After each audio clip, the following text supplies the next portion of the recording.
Hi dear friends, this is Vasilisa. I hope you are doing great. I'm trying my best. To make normal videos. I know some of you told me about the sound, some told me about my face, get it in sometimes. Sorry. But I hope that the content will suit you, right? And will speak to you. I'm not much into technology, even if I'm a little bit into it, but not that much. So I'm sorry about that. So today I will be talking to you about this deck, the DreamKeepers Tarot. I thought about making this video by September, the end of September, but then the month of October got in and I was busy with the new books, publishing and preparing new projects of oracle decks and things like that. So here is the video so that I can share with you some insights and contemplate with you this deck. So I have a book that is called 365 Days Challenge with Tarot and Oracle decks. And one of the challenges I have there is to meet with the deck, to connect with the spirit of a tarot, and get to know it in a deeper way. So I'm using some of these techniques, and you will find them in the book. I'm not gonna explore the questions one by one, but just to let you know that you can do this work by getting the book, and you'll find many other challenges in it also. We'll leave the link below. So this deck was brought to me by one of my friends, Hugh. Thank you so much for this deck. And when I was exploring it, I found these beautiful images and vintage pictures and women, and I feel like I have known them forever. And the style, like the clothing style, is so beautiful and vintagey. And I mean, I would love to wear clothes like this. The other thing that I have noticed is that the deck is filled with women. Most of the cards are women, featuring women. And I have just these few cards and others that feature men. And when we see the man here is also with the vintage style, wearing black, having a lot of hands, moving, bringing stability, bringing also that romantic and passionate side, bringing the knowledge, or maybe the desire to explore new words. So I feel like there are some sides of the masculine that are shown here in this deck, but not that much, not like women. Women are very present in this deck, and I would say it's a feminine deck. It's mostly feminine deck, and there are some beautiful cards that also, in the opposite of the other cards, which are more realistic, these are more metaphorical and fantasy kind of. So you find very profound, very have a lot of impact through the imagery, the images, and this mix that we can find also between flowers and animals, between phantoms and humans, and there is this this card is just like, you know, we see that in the chariot cards, most of the beings, sometimes they are lions, sometimes they are horses, they go in opposite sides. In this card, they go into the same side, which is very different from other tarot cards and can bring different meaning also. So there is this metaphorical side also that we can see. And this card is just beautiful, and you see these faces here. And this reminds me of some folklore stories, and also some shamanic dreams or shamanic journeys, where you connect with some spirit allies and they bring you to a place like this. And this card is just one of my favorite cards in this deck. We don't know if she's a plant or she's a human, and these veils or these fabric that is made of something more cosmic. So the Empress here is just bringing that feminine side of life, the abundance, the mystery at the same time, and you feel the majesty of the Empress in this card, which is beautiful card. But But there are some cards. There are some cards that I don't know what to think about them, you know. I don't understand them, or I feel like I don't fit in them, you know. Like for example, the High Priestess. I don't see the High Priestess like this, you know. I see her as more pure, even transparent side of things. So I don't know.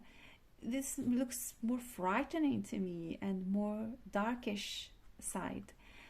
The Six of Swords, where and I'm gonna talk about more about the faces, where we don't see the face of the person.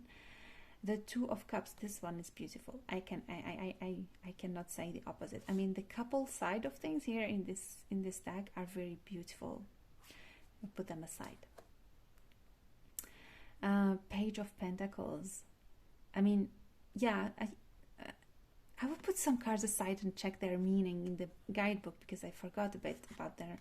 But I don't know. I don't feel at ease with these cards, and that will be interesting to explore. Of course, when you don't like cards, you can explore them. What is in there that makes you feel uncomfortable? Is there a memory related to your childhood? Is there like a meaning that you don't like? Is there something that is about your true nature that you don't accept? And that in itself is a good experience. So one of the things I don't like is the, you know, like this is a woman, but we don't see that she's a woman through her organs, and so she's a woman, but she's not. Is she not expressing her femininity? Why is these animals are all not really alive, but just the bones? Is there something that missing the flesh, and maybe the pleasures of the flesh, or maybe the bones are there, which is like the core of the core, but it's missing consistency or something like that. So all these, I need to explore them to understand why I'm not comfortable with these cards. The other thing that I found quite interesting in this deck, and believe me, I mean, if I could have the right to change the name of this tarot, it will be like the Faceless Tarot or the Faceless Tarot, because it is about the faces. It is about the and you will see, I mean, I cannot show you enough. I mean, all these cards are about the faces and the exploration of the faces. So you will see she will carry a face where there are like some tools and things like that. There's some cutting. You will see that the faces are disconnected from the bodies. They are opened. Here, the face is not on the top, but it's on the... She's carrying her own head. She's looking at her own face. Her face does not exist in the mirror. She has 3 faces. She doesn't have a face, but she transformed to be a little creature getting out of the face. Or the she's removing an old face, or here she's having just part of it. She doesn't have a face. Cut face. Changed face. Double face with the death or something like that. Triple faces. We have this triple faces at least 2 times we saw it. No face. No face. Face opened or head open. This you have the visage, her face in her lap, and she's like she's working it. No face, moon face. No face, moon face. Another face or mask here, waiting it. Looking at another face. Triple faces. No face or cut face. No face. Be patient. I'm getting through that. Not seeing anything, and practically no eyes, no faces. No faces. And her head is just hidden. Looking at her face. This looking at the face is something quite present. um, bird face, no face at all, hidden face, many faces, like I don't know where is her face and there is something here. So what does this tell us about the faces in the deck? Now, you can explore, of course, this side of each card, and there is a lot of text, and I really didn't have time to read all of these, and I'm sure there is much exploration. But from what I see, the face is related to the identity. It's related to the mind, how I am manifesting my world, how am I thinking my world, how am I facing the world, like interacting with the world. It's also about how am I making this fabric of reality I am living in, because with the face we see, we talk, we breathe, we listen to. Everything around us is brought to us through the face, in a way, or 80% of it through the face, because we have other means of perception. We have our hands, our skin. I mean, all our skin, all our bodies are ways or tools of perception of the reality, but we use the face most of the time to see and to interact.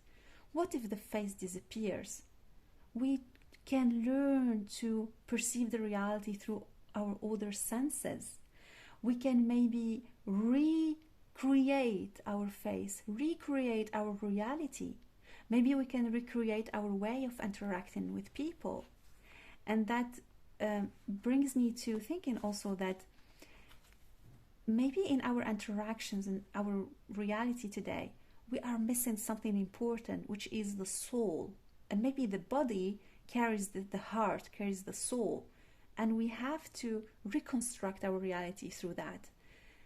We have to recreate everything through our soul, and not just something mind, thoughts, and just like getting it out without being connected to the truth of who we are. There's also this connection to the nature realm. You see, for example, she's looking at this face, and she has like half bird head, and she's facing it all, and she's looking at this face. Sometimes when we are confronted with a difficult situation, we reveal the truth of who we are. And sometimes we say, we might lose face, we might lose our head because we face something difficult. And that's true when it happens. We see the reality of who we are. I really love sometimes looking at the eyes of people, because their eyes speak about their soul and their vital energy. Sometimes I can see, even if the person has vital energy, which means good health, or has weak energy, which brings some difficulties and physical conditions. And that we can see through the eyes. Everything looks or appears through the eyes. So when the eyes are empty, what is the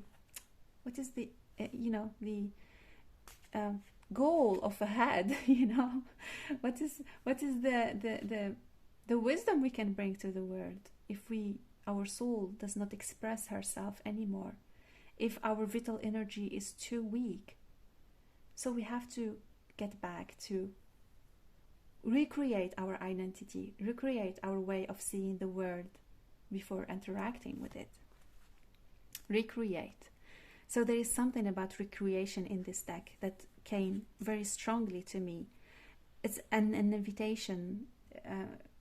This deck for me, and I didn't talk about the triple goddess here, but I'm sure you know about that and you can explore that further. But this deck is coming to me as an invitation to build a new world, and remind you of the Lovers cards. Where did I see the Lovers? Even the Devil card is beautiful. So there is something about this recreation of the world, reunion, remembering, and also retrieval, what we call in shamanic practice, soul retrieval, where when sometimes the spirit ally takes you in a journey to disassemble you, to cut you, to eat you even. And then when they have removed all the impurities, they can reassemble you again. They can remember you, which means putting the members all together again. So yeah, these are some thoughts I wanted to share about the DreamKeepers Tarot. If you want to explore further this deck, you will find the name just below. And also you can get my book, first volume or second volume, also about challenges for those who don't have the time, for busy souls, and challenges, tarot challenges for mystic souls. And we have a new book coming in, which is about psychic protection kit, 40 and more techniques to help you protect your energy, protect your family and your homes. So I'm wishing you a very, very nice day and sending you much love. Bye bye.